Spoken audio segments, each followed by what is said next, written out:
अस्सलाम वालेकुम नाज़रीन, रमज़ान और हम में बहुत खुशामदीद। मैं हूँ शिफा यूसुफज़ई और मैं हूँ वैस मंगलवाला। मेरी तरफ से भी आप सबको अस्सलाम वालेकुम। मैं यहाँ खैरियत से हूँ और आपकी खैरियत खुदावंद से नेक मतलूब है। आज की ट्रांसमिशन का आगाज़ भी करते हैं अल्लाह ताला के बाबरकत नाम से, और आज जो नाम चुना है वो नाम है अल जब्बार। अल जब्बार जो है वो अगर हम उसको उर्दू के हिसाब से देखना शुरू करें तो यूजुअली जो मतलब हमारे सामने आता है वो लोग कहते हैं कि ये बहुत ही ज़्यादा जबर से रिलेटेड हो जाता है। ये जबर लिटरल मीनिंग में अगर हाँ, अगर लिटरल मीनिंग, जी बिल्कुल। और जबर जो है वो जुल्म और जबर के हवाले से आता है। लेकिन ये बात हमें याद रखनी चाहिए कि उर्दू अलग ज़बान है और अरबी अलग ज़बान है। अब जब हम अल जब्बार की बात करते हैं तो ये नाम आता है सूरह हशर में, और इसका जो मतलब है वो 3 अलग अलग मतलब बयान किए जाते हैं। सबसे पहला तो है मतलब वो हस्ती जो सबसे ज़्यादा बुलंद और बाला है, वो हस्ती जो सबसे ऊपर है, तो वो ज़ाहिर अल्लाह ताला की ज़ात है और उसके अलावा कोई ज़ात नहीं। जैसे हम सुप्रीम अथॉरिटी कहें ना, हर मामले में सुप्रीम अथॉरिटी वो अल्लाह ताला की ज़ात है।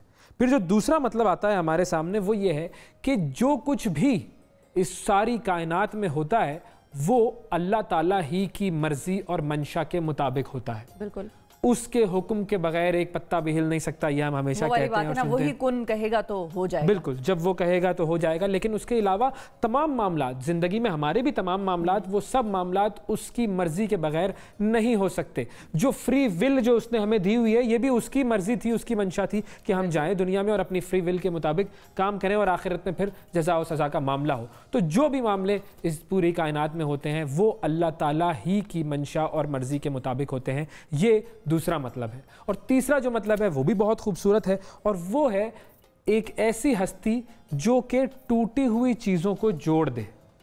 ये तो बड़ा डिफरेंट है। अब जब टूटी हुई चीजों की बात आती है तो क्या क्या टूटता है? मिसाल के तौर पर इंसान की उम्मीदें टूटती हैं, बिल्कुल, और ख्वाब, हाँ बिल्कुल टूटते हैं। अच्छा, फिर चीजें, बहुत सी ऐसी चीजें, कोई आपका काम है जो बिगड़ गया, टूट गया, हाँ, वो सही नहीं हो रहा, आप दुआ करेंगे मेरे इस काम में बरकत डाल और इसको ठीक कर दे। बिल्कुल। अब ये तमाम मामला जब हमारे साथ नहीं होते, नेगेटिविटी, पेसिमिज्म जब आ जाता है जिंदगी में, तो उसे हम कहते हैं दिल टूटना। दिल टूट जाता है। तो दिलों को जोड़ने वाली ज़ात अल्लाह ताला की ही ज़ात है। या अगर फिजिकली कोई चीज़ टूट जाए, कि मतलब अगर किसी इंसान को कोई ज़ख्म पहुंच जाए, हाथ टूट जाए, पाँव टूट जाए, कुछ भी ऐसा हो जाए, तो वो भी जो सारी रिपेयरिंग का और जो हीलिंग का प्रोसेस हो रहा है वो भी अल्लाह ताला ही की मर्ज़ी के मुताबिक हो रहा है। किसी भी बीमार को सेहत उस वक्त तक नहीं मिल सकती जब तक अल्लाह ताला न चाहे। तो वही है जो हमारे तमाम ज़ख्मों को भर देता है, और वही है जो हमारे टूटे हुए दिलों को भी दुरुस्त कर देता है। अल्लाह ताला से हम दुआ करते हैं कि वो हमारे भी जब जब दिल टूटें तो वो उसको जोड़ दें, और जब जब हम बीमार हों तो वो हमें सेहत आप करें। बिल्कुल, आमीन। ठीक है। अच्छा, अब हमें क्या करना है वैस? अब चलते हैं जी मुल्क की तरफ। अच्छा, फौरन ही आज तो आप बड़ा तैयार बैठे थे। बस फिर वही बात है, फिर आप फरमाइश करेंगी, फिर बात होगी, तो इससे बेहतर है पहले ही मैं अपनी कारकर्दगी, आला कारकर्दगी जो है उसका मुजाहरा करने की कोशिश करूं, ताकि पता चले ना कि भाई मैं भी कुछ काम वाम कर लेता हूं, कोशिश कर लेता हूं काम करने की। आज मैं आपको लेकर जाता हूं बोस्निया हर्जेगोविना।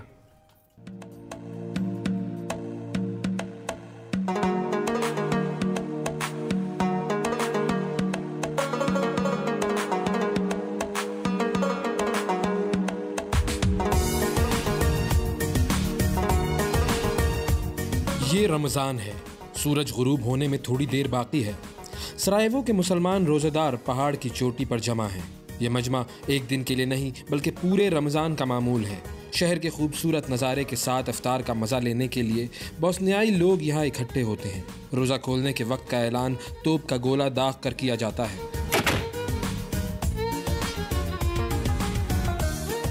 तोप का गोला दागने की ये रिवायत तुर्क दौर से चली आ रही है। ये रिवायत तुर्क सल्तनत की सिर्फ एक निशानी नहीं बल्कि बोस्निया और हर्जेगोविना में कई छोटे छोटे तुर्की आबाद हैं, ऐसे जैसे शहरों के अंदर शहर आबाद हों। दारुल हुकूमत सरायवो के मरकज़ में 14वीं सदी का पुराना इलाका बसचारसिया और इसका बाजार एक छोटा तुर्की ही तो है। उस्मानिया दौर में बोस्निया की फतह के बाद सुल्तान मोहम्मद फ़ातिह ने 1463 में अपने किले के बाहर एक शहर आबाद किया और इस शहर को सराय बोस्ना का नाम दिया। सराय बोस्ना रफ्ता रफ्ता सरायवो हो गया। इसके अलावा बोस्निया के शहर मोस्तार का स्तारी मोस्ट पुल 16वीं सदी में उस्मानियों ने बनवाया था। ये पुल तुर्क फ़न तामीर का नमूना है जो दुनिया भर में बोस्निया हर्जेगोविना की पहचान है।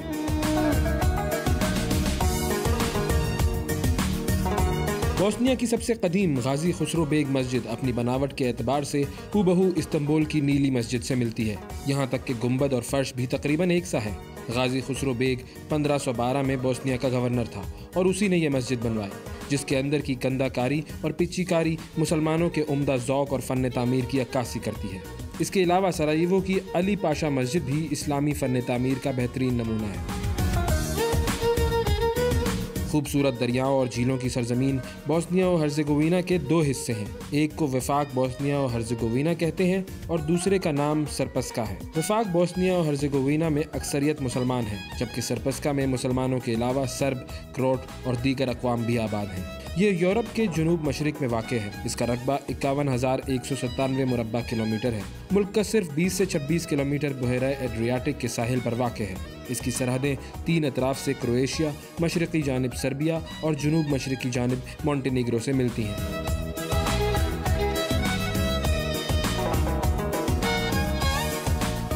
बोस्निया हर्ज़ेगोविना की आबादी तकरीबन 32,83,000 नफूस पर मुश्तमिल है। जज़ीरा नुमा बाल्कान पर वाक़ ये ख़ित्ता रूमी और यूनानी सल्तनतों का हिस्सा रहा। 15वीं सदी ईस्वी में ये इलाका खिलाफत उस्मानिया की अजीम सल्तनत का हिस्सा बन गया। 19वीं सदी में बोस्निया और हर्ज़ेगोविना ऑस्ट्रो हंगेरियन और जंग अजीम अव्वल के दौरान किंगडम ऑफ यूगोस्लाविया का हिस्सा बन गया। 1992 में बोस्निया ने यूगोस्लाविया से अलहदगी का ऐलान किया, जिससे मुल्क में नस्ली तसादुम शुरू हुआ, जो 1995 तक जारी रहा। इस जंग के नतीजे में 1 लाख से ज़ायद इंसान जान से गए, जिनमें ज़्यादातर बोस्नियन मुसलमान थे। इस दौरान कई मुसलमान सर्ब फौज से बचने के लिए दूसरे ममालिक में मुहाजिरीन बन गए। इस नस्ल कशी को बोस्नियन जेनोसाइड कहा जाता है, जो बोस्नियन, सर्ब और क्रोट कौमों के दरमियान हुई।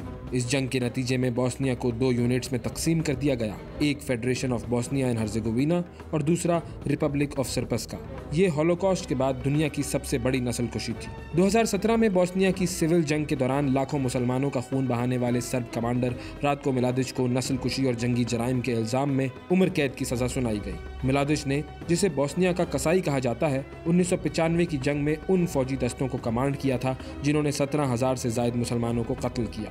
बोस्निया में इस वक्त दुनिया का सबसे मुनफरिद हुकूमती निज़ाम राइज है, जहाँ एक के बजाय 300 दूर हैं। बोस्नियन, सर्ब और क्रोट कौमों से मुंतखब सदर अपनी अपनी कौमों की नुमाइंदगी करते हैं। 1885 में यूरोप की सबसे पहली ट्राम ट्रेन बोस्निया के दारुल हुकूमत सराजीवो में शुरू की गई थी। ये पहली बाकायदा इलेक्ट्रिक ट्राम थी। बोस्निया को उसके दिल की शक्ल का होने की वजह से हार्ट शेप लैंड भी कहा जाता है। अगर आप बोस्निया में किसी को फूल तोहफे में देना चाहें तो उसकी तादाद ताक होनी चाहिए, क्योंकि जुफ्त तादाद में फूल जनाजे पर दिए जाते हैं।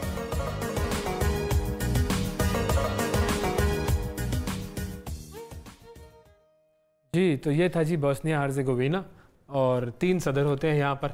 ये कमाल है। लड़ते वड़ते नहीं है क्या? पता नहीं, अभी तक ऐसी खबर तो नहीं आई। अमन से रह रहे हैं। बिल्कुल अमन से रह रहे हैं, और अगर वो अमन से रह सकते हैं, 3 सदर रखवा लेते हैं पाकिस्तान में। बहुत ज़रूरी है, बहुत ज़रूरी है।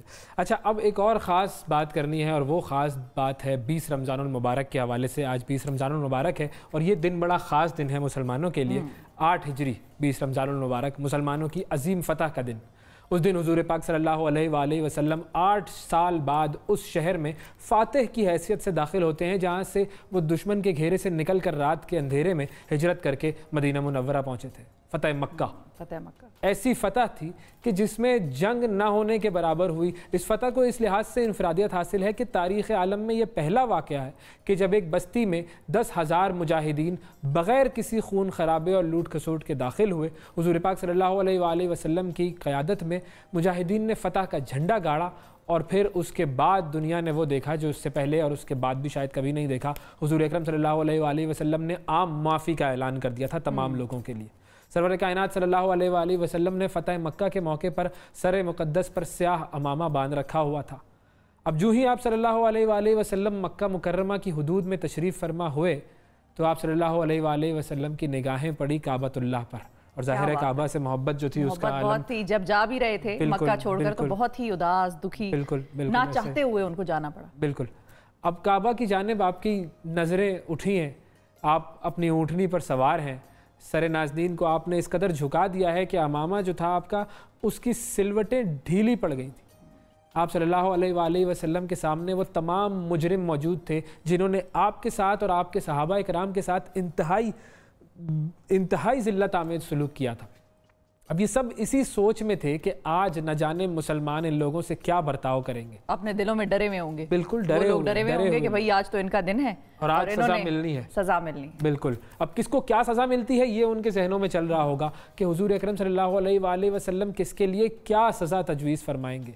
लेकिन आप रहमतुल्लिल आलमीन थे, आपने वो तारीख़ी जुमला फरमाया जो कि क़यामत तक मशअल राह है। आपने फरमाया कि तुम पर आज कोई अजाब नहीं, तुम पर आज कोई अताब नहीं, तुम पर कोई गिरफ्त नहीं, जाओ तुम सब आज़ाद हो। क्या बात। सिवाय चंद एक दो लोगों के, उनके अलावा उन तमाम लोगों को आज़ाद कर दिया गया और उनकी इज़्ज़त में ऐसे ऐसे काम किए गए। मिसाल के तौर पर जब हम काबतुल्लाह की चाबी के हवाले से बात करते हैं तो जो ख़ानदान जिसके पास वो चाबी होती थी उसी को वो वापस दे दी गई। बहुत सारे ऐसे हमारे पास वाक़यात हैं जिससे हमें पता लगता है कि ये फ़तह मक्का जो थी उससे अजीम फ़तह कोई भी नहीं थी और ना ही कोई हो सकेगी।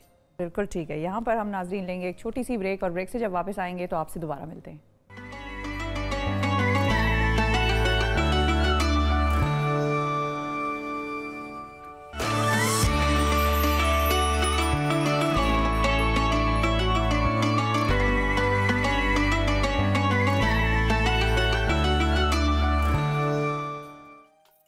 Welcome back to the show नाजरीन। पाकिस्तान में लॉकडाउन को नरम किए जाने के फैसले को आज 4 दिन गुजर गए हैं। इस दौरान कोरोना के जो केसेस हैं उनमें तेज़ी आ रही है। कल पाकिस्तान में 24 घंटों के दौरान 2255 नए के कोरोना केसेस जो हैं वो सामने आए। पंजाब की अगर हम बात करें तो पंजाब में कल एक ही दिन में कोरोना वायरस से 9 हलाकतें हुई हैं, जिसके बाद अमवात की मजमूई तादाद जो है वो 223 हो गई है। अच्छा, अगर हम ईद की बात करें तो चूंकि ईद करीब है तो ईद की वजह से बाज़ारों में रश बढ़ गया है। आवाम की सहूलत के लिए लॉकडाउन में नरमी तो की गई थी, लेकिन आवाम कोरोना के जो हिफाजती इकदाम हैं उनको बिल्कुल नज़रअंदाज कर रही हैं, जबकि दुकानदार भी हुकूमती SOPs पर अमल नहीं कर रहे हैं। इस मामले पर हम बात करेंगे। पंजाब हुकूमत क्या फ़ैसला करने जा रही है, पंजाब हुकूमत SOPs पर सख्ती से अमल दरामद के लिए क्या काम कर रही है, बात करेंगे। हमारे साथ तर्जुमान पंजाब हुकूमत मुसर्रत चीमा साहबा मौजूद हैं। अस्सलाम वालेकुम मुसर्रत साहबा, ये बताइए कि ये जो मामला है मुल्क भर में दुकानदार हुकूमती SOPs पर अमल नहीं कर रहे हैं, फिर दूसरी तरफ कोरोना के केसेस भी बढ़ रहे हैं। अब पंजाब हुकूमत का अगला कदम क्या होगा, किस तरीके से वो डील करेगी इस तमाम सूरत हाल से? बिस्मिल्लाहिर्रहमानिर्रहीम, बहुत शुक्रिया। बेसिकली अगर आप नज़र दौड़ाएं, जितनी भी हमने निगोशिएट किया हमारे साथ जितने भी ट्रेडर विंग्स थे पूरे पाकिस्तान भर से, तो इनका एक चीज़ पे बहुत इसरार था कि आप प्लीज़ ओपन कर दें मार्केट को, मॉल को, सब चीज़ों को। और SOPs भी इन्होंने खुद बनाए कि इन पे अमल दरामद कराना ना सिर्फ हमारी रिस्पॉन्सिबिलिटी होगा, बल्कि हमारे जो भी ट्रेडर हजरात इन SOPs को फॉलो नहीं करेंगे, हम उनके खिलाफ ना सिर्फ खुद एक्शन लेंगे, हम उनकी मार्केट यानी कि उनकी शॉप्स खुद बंद कराएंगे। और जो मार्केट कलेक्टिवली इन SOPs को फॉलो नहीं करेंगे वो मार्केट भी गवर्नमेंट बंद कर सकती है। लेकिन हुआ ये, आप सब ने देखा कि एक तो बड़े दुख और बड़े अफसोस के साथ कहना पड़ता है कि हमारी कौम इस तरह से निकल आई है शॉपिंग करने जैसे ये जिंदगी की आखिरी शॉपिंग है। खुदारा ईदें भी आएंगी इंशाल्लाह, अगर आप जिंदा सलामत रहते हैं, अल्लाह आपकी और आपके बच्चों की हिफाजत करे। और बड़े अफसोस के साथ मैं खुद भी कल निकली क्लोजिंग टाइम पे कि लोग मार्केटें टाइम पे बंद कर रहे हैं कि नहीं, मैंने इक्का दुक्का कुछ गाड़ी में विजिट किया। ट्रस्ट में मुझे दुख हुआ कि लोगों ने अपने बच्चों को साथ लिया हुआ, पूरी फौज जफर मौज। और चीज भी हमने देखी वीडियोस में कि माओ ने मास्क लगाए हुए हैं और बच्चों ने मास्क नहीं लगाए हुए जो उनके साथ बाजारों में। और मुसर्रत साहिबा, आपको भी बड़ा दुख हुआ, हमें भी बड़ा दुख हुआ देखकर। मियां असलम इकबाल साहब ने भी जो प्रेस कॉन्फ्रेंस की, उन्होंने भी उसमें ये कहा कि मैंने तो आप लोगों का बड़ा ख्याल रखा, ताजर बिरादरी को कह रहे थे, लेकिन आप लोगों ने मेरे साथ जो किया वो बहुत बुरा किया। तो अब जब यहाँ पर इतनी डिसअपॉइंटेड है गवर्नमेंट भी, और जाहिर है हम भी जो देख रहे हैं लोग जिनको समझ बूझ है थोड़ी बहुत कि भाई बाहर ना निकलें, तो अब आप लोगों का अगला राय अमल क्या है? क्या आप लोग दोबारा लॉकडाउन की तरफ जा रहे हैं या उन मार्केट्स और उन दुकानों के खिलाफ एक्शन ले रहे हैं जो जहां पर ये वायलेशंस हो रही हैं? क्या करना क्या चाह रहे हैं अब आप? जी बिल्कुल। पहले तो इसमें जो मैं बैकग्राउंड सिर्फ इसलिए बता रही थी कि आप कुछ जो एक सस्ती शोहरत के लिए कुछ जो ट्रेडर कम्युनिटी, बल्कि मैं कहूँगी कि इनकी जो इंतजामिया है या ये जो ट्रेडर विंग्स बने हुए हैं, ट्रेडर की जितनी भी ऑर्गेनाइजेशन बनी हुई हैं, ये ऐसे लोगों को फ्रंट पे ना लाएं जो झूठे वादे नेशनल चैनल्स पे बैठ के करें और जब इम्प्लीमेंटेशन की बात आई तो उनसे मुकर जाएं। पहले कहा गया कि SOPs को हम खुद फॉलो करेंगे और यही फॉलो कर सकते हैं, और आज मलबा गवर्नमेंट पे डाल दिया गया तो गवर्नमेंट ने तो एक्शन में आना है और हम आए हैं। मैं आपको 2-3 एग्जाम्पल्स दे दूं। हम मार्केट हमने ओपन की है और इंशाल्लाह ये हम ओपन रखेंगे उन लोगों की जो SOPs को फॉलो करेंगे। जैसे लाहौर की अगर मैं आपको एग्जाम्पल दूं, लाहौर में अनारकली बड़ी मशहूर मार्केट है और एक उसके अंदर एक बानो बाजार है जो खवातीन की मार्केट है, उसको आज हमने क्लोज कर दिया बिकॉज येस्टरडे बड़ी डिसअपॉइंटमेंट थी वहाँ पे पब्लिक की तरफ से भी है। Exactly that's why. और इसी तरह इचरा को पूरे को बंद नहीं किया, इचरा के अंदर भी कुछ लोग जिन्होंने इचरा के अंदर भी बहुत सारी अंदर मार्केट्स हैं, उनमें से कुछ एरियाज को हमने बंद किया जो एसओपीज को फॉलो नहीं कर रहे थे। ये मेरा मैसेज है पंजाब के तमाम जो कारोबारी हजरात हैं या अवाम है, जो जिस लेवल पे देखे अवाम को तो हम पकड़ उस वक्त नहीं सकते, एसओपीज पे अमल दरामद कराना, मुनासिब फासला रखना, सैनिटाइजर का इस्तेमाल, जो मास्क ना पहन के है प्लीज उनको गुस्से से भी देखें और उनको रिजेक्ट करें। साहबा ये बात तो ठीक है, ये सब काम करने चाहिए, लोगों को भी करने चाहिए और जो दुकानदार हैं उनको भी करने चाहिए, लेकिन ये काम हो नहीं रहे, ये तो सामने नजर आ गया। अच्छा, अब एक मसला और जो है वो ये है कि पंजाब हुकूमत तो ये चाहती थी कि लॉकडाउन को सख्त किया जाए, लेकिन अब जब वफाक कह रहा था कि लॉकडाउन को हमने ईज आउट करना है, नरम करना है, नरमी लानी है, तो फिर उस वजह से आप पंजाब ने भी यही काम किया है कि ईज आउट कर दिया लॉकडाउन को। तो ऐसा क्यों नहीं हुआ कि पंजाब जो है वो खुद फैसला करता और कहता कि नहीं, हम इस वक्त वफाक के फैसले को उनका एहतराम करते हैं, लेकिन इस वक्त जो ग्राउंड रियलिटी वो ये नहीं है, तो आप लोग क्यों नहीं? पॉपुलेशन है, बिल्कुल ताबड़तोड़ किस्म की पॉपुलेशन है कि वहां तो थोड़ा सा एक मोहल्ले में छोटे में फैलता है तो पूरे शहर में जो है वो वायरस फैल जाएगा। इस्लामाबाद की तो बात ही यहाँ पे नहीं कर सकते। क्यों जाना जरूरी था वफाक के फैसले के साथ? देखिए, एक तो सबसे पहले मैं अर्ज करूं कि ये बात ठीक है कि हम वफाक के फैसलों को भी ऑनर करते हैं, लेकिन इस बात को मैं यकीनी समझे कि पंजाब की हुकूमत ने जितनी भी डिसीजन मेकिंग की है, सरदार उस्मान बुज़दार साहब जो हमारे सीएम है, और फिर हमारी एक एक्सपर्ट ओपिनियन भी हम लेते हैं और हम अपने जमीनी हकायक के हिसाब से फैसले कर रहे हैं। मसलन मैं बल्कि आपको ये भी अर्ज करती चलूँ कि हम ना सिर्फ मजीद विद एसओपीज हम बड़े शॉपिंग मॉल्स को भी खोलने का इरादा रखते हैं जो कि इंशाल्लाह हम खोलेंगे, साथ साथ आने वाले टाइम में हमें ट्रांसपोर्ट भी खोलना पड़ेगी। उसकी वजह आपको पता है कि 1.5-2 साल से ऊपर का अरसा कोरोना से, वो भी तब भी पॉसिबल है कि नहीं है ये वक्त बताएगा निजात, लेकिन हमें सीखना है how to live with corona. उसमें मैं बार मुशर्रत साहिबा ये भी हमने देखा है एक चीज के आज ही मैं एक आर्टिकल पढ़ रही थी, सऊदी अरब ने ईद के जो 3-4 दिन है, ईद के मतलब 24 मई से शुरू होते हैं और 27 मई तक, उन्होंने पूरा मुकम्मल कर्फ्यू का ऐलान कर दिया क्योंकि उनको ये शक है, वो ये कहते हैं कि लोग नमाजों के लिए भी निकलेंगे घरों से बाहर, लोग एक दूसरे से ईद भी मिलेंगे, तो उससे बेहतर है कि मुकम्मल कर्फ्यू लगा दें। क्या पाकिस्तान या पंजाब के सूबे में, जहां हम देख रहे हैं कि केसेस पंजाब और सिंध के तो मुकाबले पे चल रहे हैं, 13-13 हज़ार केसेस हैं पंजाब में भी और सिंध में भी, और बहुत ज्यादा ये तादाद है और ममवात भी बहुत ज्यादा हो रही हैं, क्या नहीं हम ये कर सकते कि हम ईद के कम से कम 3 दिन जो हैं उसमें मुकम्मल हम लॉकडाउन या कर्फ्यू की तरफ चले जाएं?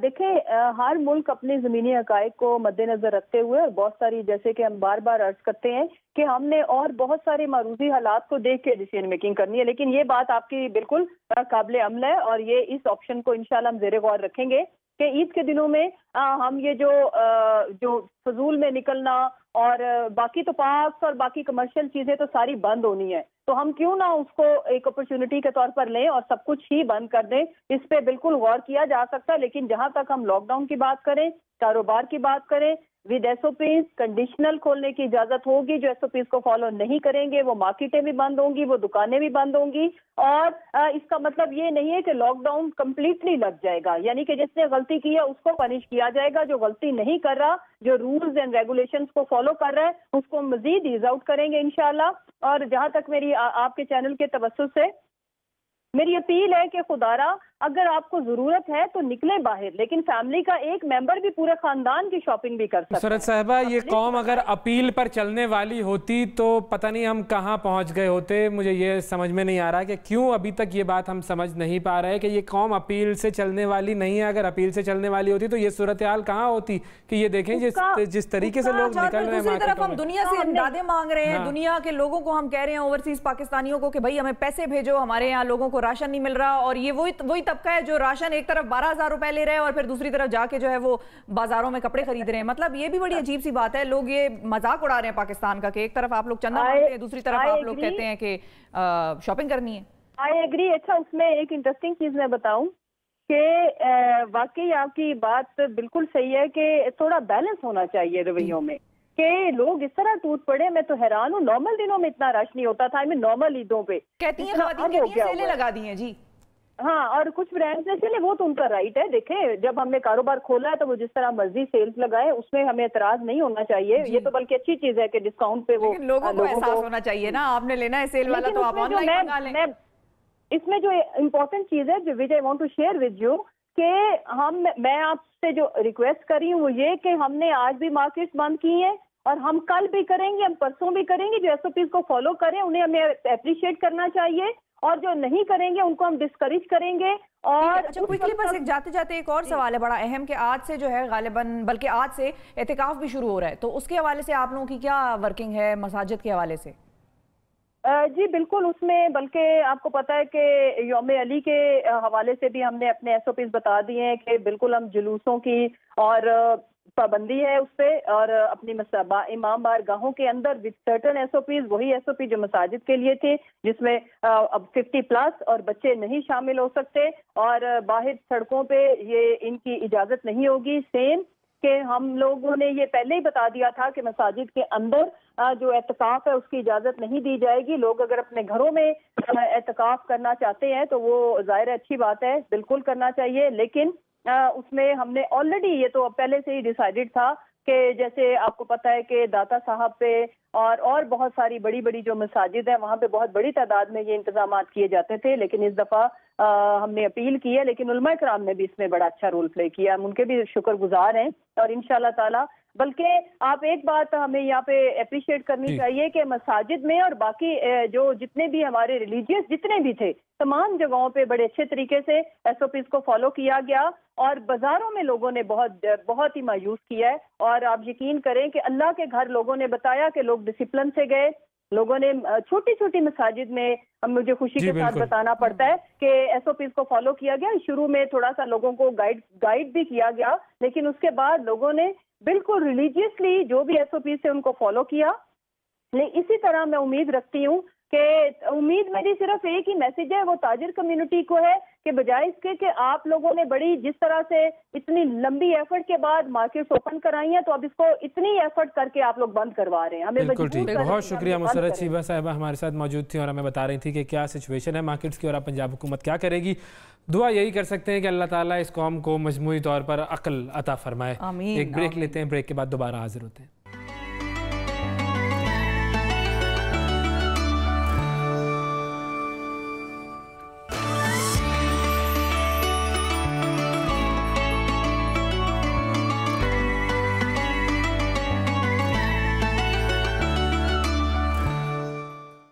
Welcome back to the show नाजरीन। माह सयाम नेकियों का मौसम बहार है, और पहला अशरा रहमत का, दूसरा अशरा मगफरत का, और तीसरा जहन्नम से जो है मगफरत का, जहन्नम की से निजात का है। और जब हम ये बात कर रहे होते हैं तो अल्हम्दुलिल्लाह अब हम माह रमज़ान के आखिरी अशरे में भी दाखिल हो रहे हैं, और ये वो अशरा है कि जिसकी ताक रातों में शब क़द्र को तलाश करने का हुक्म दिया गया है हमें। और आप सल्लल्लाहु अलैहि वसल्लम की अगर हम बात करें, उनकी रूटीन की बात करें, तो आखिरी अशरे में बाकी अयाम की निस्बत इबादत का वो ज़्यादा अहतमाम फरमाया करते थे। बिल्कुल, खुद भी जागते थे, वो अपने अहलो अयाल को भी जगाते थे, क्योंकि ये वो रातें हैं कि जिसमें इबादत करने का सवाब 1000 रातों से बढ़कर बताया जाता है। कुरान करीम में फरमाते हैं अल्लाह ताला कि ये शब कदर वो है जो कि 1000 रातों से बेहतर है, बढ़कर है। अच्छा, एतकाफ़ में जो बैठते हैं लोग, वो भी आज ही मगरिब से पहले मसाजिद में पहुँच जाएंगे, और इस मरतबा कोरोना की वजह से मसाजिद में एतकाफ़ के हवाले से क्या अहकामात हैं, इस हवाले से ज़रा बात कर लेते हैं। मुख्तलिफ़ शहरों की मसाजिद में क्या SOPs फॉलो किए जा रहे हैं, मसाजिद में कितना रश है, और आवाम कोरोना के पेश नज़र क्या एहतियात कर रही हैं, इस हवाले से हम बात करते हैं। पहले कराची चलते हैं, मोनिस सिराज हमारे साथ मौजूद हैं। अस्सलाम वालेकुम मोनिस, ये बताइए कि इस वक्त कहाँ मौजूद हैं आप, और एतकाफ़ के हवाले से जो भी मसाजिद हैं कराची की, वहाँ पर क्या इंतज़ामात हैं? जी वालेकुम अस्सलाम ओवैस साहब, मैं इस वक्त कराची के एक बड़े इदारे मतलब जामिया बनूरिया साइड में जो है वो इस वक्त मौजूद हूँ। एक बड़ा तालीमी इदारा है ये, और एक बड़ा दीनी मरकज़ भी इसको जो है वो तस्वुर किया जाता है। और जहाँ तक बात की आपने एतिकाफ़ की, तो चूँकि आज 20वां रोज़ा है, 20 रमज़ानुल मुबारक है, और असर की नमाज के बाद से जो मोतकिफ़ हज़रात हैं वो एतिकाफ़ की गर्ज़ से मुख्तलिफ़ मसाजिद का जो है वो रुख कर लेते हैं, और फिर एतिकाफ़ 10 रोज़ का जो है वो करते हैं। और इसका बुनियादी मकसद जो है वो शब क़दर का हुसूल होता है कि वो शब कदर जो कि इंतहाई कीमती रात है इबादत की गर्ज से, वो उसका हुसूल जो है ये बुनियादी मकसद होता है एतिकाफ़ का, उलमा इकराम ये बताते हैं। तो इस वक्त चूँकि पूरे मुल्क में कोरोना वायरस का खदशा है, कोरोना की सूरत हाल है, तो उसके पेश नज़र ही जो है वो तमाम तर मसाजिद में इंतजाम किए गए हैं। मैं इस वक्त जामिया बनूरिया साइट की जो मरकज़ी मस्जिद है उसमें मौजूद हूँ, और यहाँ पर भी हर साल की तरह अगरचे एतिकाफ़ जो है वो तो किया जा रहा है, लेकिन जो मुतकिफ़ हज़रात हैं उनको इस बात का पाबंद किया गया है कि जो मुकम्मल SOPs हैं उन पर उनको अमल दरामद करना होगा। और हर साल के मुकाबले में इस बार जो है वो इंतज़ामिया का भी ये बताना है कि मुतकिफ़ जो है उनकी तादाद हर साल के मुकाबले में कई गुना कम रखी गई है, और इंतज़ामिया ने फैसला किया है कि सिर्फ मखसूस अफराद को जो है वो एतिकाफ़ करने की इजाज़त दी जाए। जैसे मिसाल के तौर पर हर साल अगर यहाँ पर सैकड़ों की तादाद होती थी लोगों की जो कि शहर के मुख्तलिफ इलाकों से आते थे, और चूँकि ये एक बड़ा तालीमी इदारा है और यहाँ पर दीनी जो सरगर्मियाँ हैं वो भी ज़्यादा होती हैं एतिकाफ़ के दौरान, तो शहर के मुख्तलिफ इलाकों से लोग आते थे एतिकाफ़ करने के लिए, लेकिन इस बार उनको अलाउ नहीं किया गया। महज 15 से 20 अफराद जो है उनको इजाज़त दी गई है। ये तो एक बड़ा इदारा है और बड़ी जगह है, यहाँ पर तो हमें लगता है ज़ाहिर है बहुत सारे इंतजाम किए जाएंगे। छोटी जो मसाजिद हैं उनके हवाले से भी आपसे बात करेंगे, लेकिन हम सबसे पहले चलते हैं ज़रा इस्लामाबाद में फैज़ान खान हमारे साथ मौजूद हैं। फैज़ान अस्सलाम वालेकुम, ये बताइए कि इस्लामाबाद की मसाजिद में एतिकाफ़ के हवाले से क्या इंतजाम किए जा रहे हैं? जी वालेकुम सलाम अवैस। इस्लामाबाद में सबसे बड़ा इज्तिमा जो एतिकाफ़ का हर साल होता है वो फैसल मस्जिद में होता है। तकरीबन 1500 के करीब जो मुतफ़क़ीन हैं वो एतिकाफ़ बैठते हैं इस फैसल मस्जिद में, मगर इस बार जो है वो कोरोना वायरस की वजह से जो SOPs तैयार किए गए ज़िला इंतज़ामिया की जानिब से, उन्होंने फैसल मस्जिद में जो है वो सिर्फ 15 लोगों को एतिकाफ़ बैठने की इजाज़त दी है। आज जो है वो लोग पहुँचना शुरू हो गए हैं, सिर्फ 15 लोग एतिकाफ़ बैठेंगे। उससे पहले पूरी मस्जिद को इन्फेक्शन जो स्प्रेज हैं वो भी यहाँ पे किए गए, और वहाँ पे जो है वो लोगों को ज़्यादा आने की अब मस्जिद में इजाज़त भी नहीं होगी। जैसे जो इत्काफ़ बैठते हैं तो उनको लोग जो है वो उनके रिश्तेदार खाने पीने के लिए आते हैं, वो देने के लिए, खाना पीना देने के लिए आते हैं, तो वो भी जो है वो ज़्यादा नहीं आ सकेंगे। उनकी जो हरकत होगी वो भी काफ़ी महदूद रखी गई है। इसी तरह अगर हम छोटी मसाजिद की बात करें तो उसमें जो एरिया होगा मस्जिद का उसके हिसाब से जो है वो लोग इत्काफ़ बैठ सकेंगे। और मजमूई तौर पर अगर हम बात करें पूरे इस्लामाबाद की छोटी मसाजिद की तो उसमें सिर्फ 5 से 6 लोगों को इत्तिकाफ़ में बैठने की इजाज़त होगी, और ज़िला इंतज़ामिया की जानिब से ये भी उनको हिदायत जारी की गई हैं SOPs में कि वो अपना जितना भी सामान है वो भी अपने घरों से लेके आएंगे, और एहतियातन जो है उनको कोरोना टेस्ट भी करवाना ज़रूरी होगा। जी, ये तो फिर बड़ा एक पॉजिटिव चीज़ है कि टेस्ट भी अगर हो रही है, साथ साथ टेस्टिंग भी हो रही है, तो ये तो फिर बड़ी अच्छी चीज़ है और बहुत सेफ्टी मेजर्स यानी कि मलहूज़े खातिर लाए जाएंगे। अच्छा, लाहौर की तरफ हम चलते हैं, हमारे साथ नुमाइंदा हैं लाहौर से भी, और उनसे हम जानते हैं कि हसनैन चौधरी हमारे साथ मौजूद है लाहौर से। अस्सलाम वालेकुम हसनैन, आप बताइए, आपसे जानना ये चाहेंगे कि लाहौर में एतिकाफ़ के हवाले से मसाजिद में क्या इंतज़ामात हैं और कौन सी ऐसी एहतियाती तदाबीर हैं जिनको के फ़ॉलो किया जा रहा है? जी वालेकुम अस्सलाम। लाहौर में भी जो है वो इसी तरह की सूरत हाल है। हुकूमत की जानिब से जो है वो छोटी मसाजिद में तो बिल्कुल भी इजाज़त नहीं दी जा रही। ज़्यादा से ज़्यादा जो है वो जो इजाज़त दी जा रही है वो 1 या 2 अफराद वो छोटी मसाजिद में एतिकाफ़ बैठ सकते हैं। लेकिन दूसरी जानिब जो बड़ी मसाजिद थी जहाँ पर जो है वो बड़े इज्तिमाआत होते थे एतिकाफ़ बैठने के, जिसमें टाउनशिप में जो है वो बड़ा इज्तिमा होता था, और दूसरा सबसे बड़ा दाता दरबार में जो है वहाँ पर हज़ारों की तादाद में लोग जो है वो एतिकाफ़ बैठते थे। उनको मुकम्मल तौर पर जो है वो ख़त्म करवा दिया गया है, बंद कर दिया गया है, और किसी को भी इजाज़त नहीं दी जा रही कि वो मसाजिद में आकर जो है वो एतिकाफ़ बैठें या बड़े इज्तिमाआत की शक्ल में जो है वो एतिकाफ़ जो है वो किया जाए। दूसरी जानिब हुकूमत की जानिब से एक और जो है मौजूद थे और बाकी नुमाइंदों से भी हमने बात की। एक छोटा सा ब्रेक लेना है, ब्रेक के बाद दोबारा हाजिर होते हैं।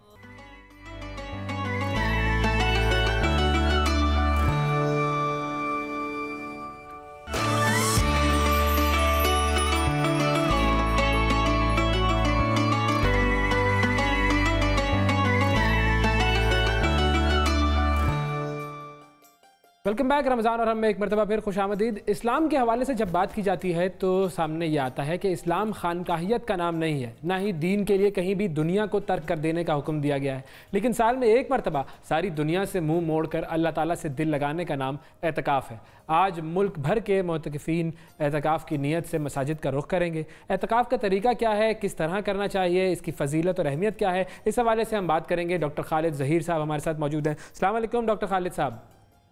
वालेकुम अस्सलाम। डॉक्टर साहब ये बताइए कि ये जो एतिकाफ़ है इसका सही तरीका क्या है और इसकी जो फ़ज़ाइल हैं वो क्या बयान किए जाते हैं हदीस में? देखिए, एतिकाफ़ रमज़ान मुबारक के रोज़ों की इबादत के मुंतहा क्लाइमेक्स है।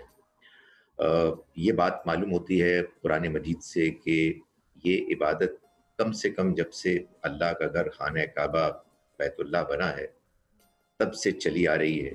अल्लाह ताला ने इब्राहीम और इस्माईल अलैहिस्सलाम को जो घर तामीर करने का हुक्म दिया उसमें ये बात भी शामिल थी कि अंताहिरा बैतिया लित्ताइफीना वल आकिफीना वर रुक्का सुजूद, कि तुम दोनों मेरे इस घर को पाक कर दो तवाफ करने वालों के लिए, एतकाफ करने वालों के लिए, रुकू और सजदा करने वालों के लिए।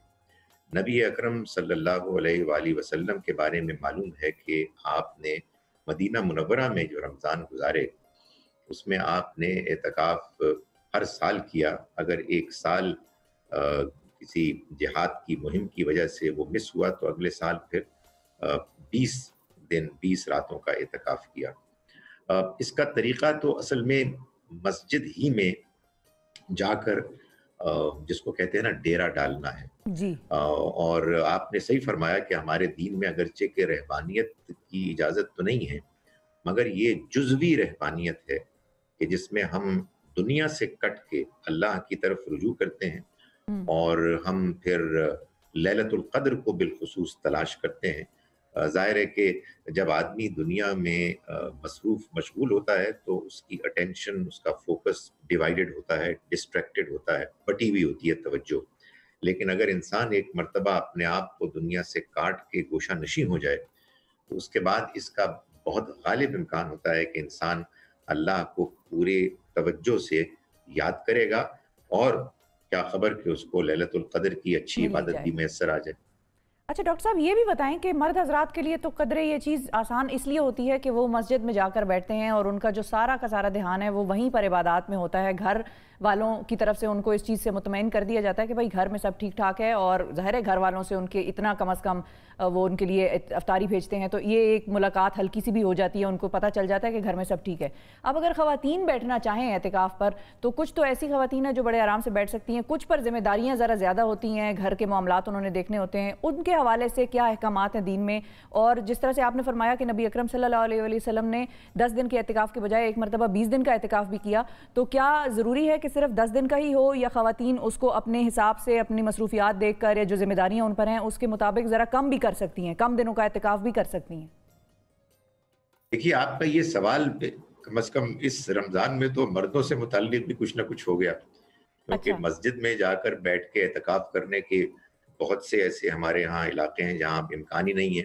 हमारे दीन का एक उसूल है कि अगर कोई इबादत आपको आइडियल तरीके से करना मयस्सर ना आए तो फिर जो उससे कमतर इम्कान है उसको इख्तियार करें और अल्लाह से उम्मीद रखें कि अल्लाह ताला इसको भी कबूल फरमाएंगे। ये जो हम जुमे की नमाज पढ़ते हैं ये असलन हमें हुक्म ये है कि हम हुक्मरानों के पीछे पढ़ें, हुक्मरान इसको अरेंज करें, उनके नुमाइंदों के पीछे पढ़ी जाए। लेकिन जाहिर है अब ये नहीं हो रहा तो हम ज़रा कमतर दर्जे में उलमा के पीछे नमाज पढ़ लेते हैं। तो एतकाफ़ के मामले में भी यही मालूम होता है कि चूंकि इसकी असल रूह ये है कि हम दुनिया से कट के अल्लाह की तरफ मुतवज्जे हों, तो वो मर्द आजकल और ख़वातीन बिलखुसूस के जिनके लिए बदकिस्मती से मैं कहूँगा कि हमारे यहाँ तो ख़वातीन को मसाजिद में वेलकम किया ही नहीं जाता, उनके लिए अरेंजमेंट्स नहीं होती हैं। एतकाफ़ तो ज़ाहिर है कि एक बहुत दूर की बात है।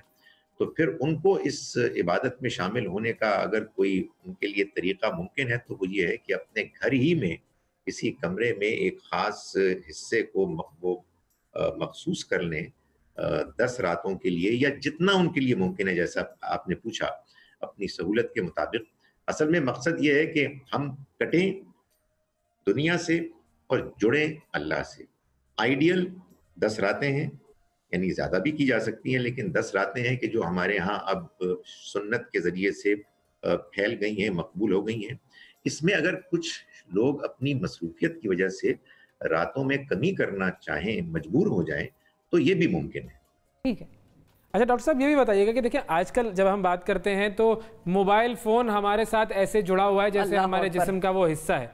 तो बहुत सारे लोगों को मैंने इस तरह भी देखा है कि वो मस्जिद में एतकाफ़ तो कर रहे होते हैं, लेकिन मोबाइल फ़ोन उनके साथ होता है और बाकी दीगर एक्टिविटीज़ भी चलती ही रहती हैं। तो ये मामला जो है वो कितना गलत है और किस तरह इससे इज्तनाब किया जाए? देखिए, एक आदमी किसी भी गैजेट के बगैर बिल्कुल तने तन्हा एतकाफ में बैठा हुआ है, तब भी वो दुनिया ही की बातें सोच सकता है। बिल्कुल तो सही। इसमें तो असल में हमको नसीहत करनी है मोतकिफ को कि भाई ये गैर मामूली मौका तुमको मिला है, तुमने इतना बड़ा फैसला किया है, अल्लाह ने तुमको ये सादत नसीब की है कि तुम एतकाफ में बैठे हो, इसलिए अब तुम भरपूर तवज्जो करो अल्लाह को याद करने में, उसके कलाम को पढ़ने में, उसकी इबादत करने में, सजदा करने में, तौबा इस्तग़फ़ार करने में। ये जो हमारा स्मार्टफोन, मोबाइल फ़ोन है, इसमें असल में अब बहुत सी चीज़ें आ गई हैं। कुरान मजीद, इसमें हम उसका टेक्स्ट देखते हैं, उसकी तिलावत हम सुन लेते हैं, बाज़ औक़ात बहुत अच्छे लेक्चर्स भी आ जाते हैं। इस वजह से मैं आई एम श्योर कि हमारे यहाँ इसमें ओपिनियंस हमेशा ही डिवाइडेड रहेंगे कि क्या इसकी इजाज़त होनी चाहिए या नहीं होनी चाहिए। मैं ये समझता हूँ कि एक ज़िम्मेदार आदमी को ये बताना चाहिए कि आप खूब जानते हैं कि आप यहाँ किस मकसद के लिए आए हैं, इस वजह से आपके पास ये सहूलत तो है, मगर इसको मिसयूज ना करें। बहुत अच्छा है कि ऐसा माहौल हो, क्योंकि अब माशाल्लाह बहुत से मुतकिफ होते हैं, वो एक दूसरे को भी रिमाइंड कराएं अच्छे तरीके से कि देखो ये 10 रातें तो ऐसी हैं कि इसमें हम बाकी तमाम चीज़ों को भूल जाएं और खालिसतन अल्लाह की तरफ रुजू करें। बिल्कुल सही जो आपने बात की ना, जिम्मेदार आदमी को इस बात का एहसास होना चाहिए। वो जिम्मेदार आदमी की ही तलाश पूरे माशरे में आजकल जारी है। हम जिस तरह बाजारों का हाल देख रहे हैं, वो मिल नहीं रहा वो जिम्मेदार आदमी बशमूल हमारे। हम किसी पर तनकीद नहीं कर रहे, अपनी बात कर रहे हैं कि भाई हम भी जिम्मेदार रहेंगे। देखिए, ये आपने जो बात की ना, इसके लिए भी हमें सच्ची बात है कि इन रातों में अल्लाह से खूब गिड़गिड़ा के दुआ करनी चाहिए। ये बहुत सीरियस इशू है, आप सही फरमा रहे हैं। अच्छा, एक चीज़ ये बता दीजिएगा कि मर्दों के लिए, अब जैसे आजकल कोरोना का मामला है, तो मर्दों के लिए वैसे जनरली भी और ख़ास सूरत हाल में भी क्या घर पर वो एतकाफ़ कर सकते हैं या सिर्फ ये मस्जिद के साथ ही मुंसलिक है?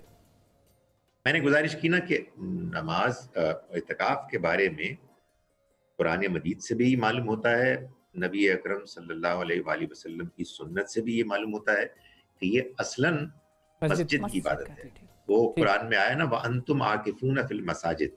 तो लेकिन वही बात कि अगर फर्ज कीजिए कि एक शख्स की कोई ऐसी मजबूरी है कि जिसकी वजह से वो मस्जिद में मुतकिफ हो ही नहीं सकता, तो वही फिर कमतर वाली बात है। बिल्कुल, एक्सेप्शंस तो कराई जाती है। जैसे मैं आपसे गुजारिश करूं, बहुत सी चीजों में हमारे दीन में इसका लिहाज रखा गया।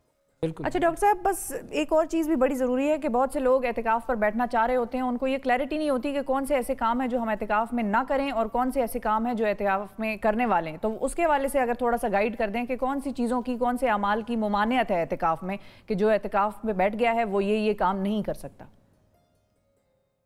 मोटी मोटी बात यह है कि एक इंसान जो एतिकाफ़ में बैठता है, जाहिर है कि उसको दिन का रोज़ा रखना चाहिए। उसे ये बात मालूम होनी चाहिए कि एतकाफ़ में वो बैठा है अल्लाह की इबादत के लिए, उसकी याद के लिए, लैलतुल क़द्र की तलाश के लिए। इस वजह से तमाम तर दुनियावी काम जिनको कि वो आसानी से अवॉइड कर सकता है, बाज़ चीज़ें होती हैं नागुज़ीर, अनअवॉइडेबल, और इसमें आदमी जितना ज़्यादा स्ट्रिक्ट हो उतना ही बेहतर है। बाकी तमाम दुनियावी मशगूलियात, कामकाज, बातचीत, गपशप, इसको बिल्कुल इससे इज्तनाब करना चाहिए। ये मोटी मोटी बात बतानी चाहिए। जाहिर है कि हमारे यहाँ मसाजिद में बाज़ औक़ात फिर लोग बहुत ज़्यादा स्पेसिफिक भी हो जाते हैं। शरीयत ने कोई स्पेसिफिक बातें तो बयान नहीं की, लेकिन ये एक बुनियादी उसूल बता दिया है। और मेरा ये ख्याल है कि वही बात जो हमने पहले भी की कि समझदार आदमी इस उसूल के मुताबिक अपने आप को पाबंद करेगा, जो ना समझ है उनको समझदार लोग समझाते रहे। बिल्कुल। बहुत शुक्रिया खालिद ज़हीर साहब। वो जो बात है आपकी, वो वाकई अगर उसको कूजे में बंद किया जाए तो यही होगा कि दुनिया से कट जाओ और अल्लाह से जुड़ जाओ। बस अब इसको आप जिस तरीके से इम्प्लीमेंट कर सकते हैं, जितने बेहतरीन तरीके से वो कर लीजिए। इस बात को, इस थोड़े से जुमले को बहुत जानिए, और वो जो मैं लफ्ज़ इस्तेमाल करी, दुनियावी जो खुराफात हैं उनमें जो हम पड़े रहते हैं उनसे भी दूर हो जाएं। बिल्कुल, तो बस ये उसका क्रक्स है। बिल्कुल। एक छोटा सा ब्रेक लेते हैं, ब्रेक के बाद दोबारा हाजिर होते हैं।